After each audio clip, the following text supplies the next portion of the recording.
Hi, I'm Craig Barrett, the Vice President of Marketing here at Rex, and today we're talking about appraisals. When you want to buy a house, you need to borrow money from a lender. During that process, the lender will request a home appraisal.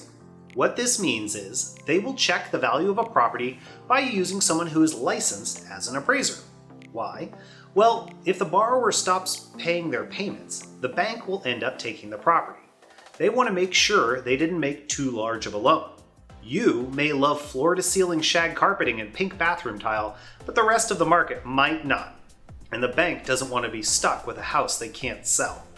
The licensed appraiser will base their opinion on several different factors: recent sales of similar homes in the area, neighborhood characteristics, home size, design, amenities, renovations, and overall condition. A home appraisal typically costs between $300 and $400, and the process takes a few hours. In most cases, you won't have an issue, and the home sale process will move forward.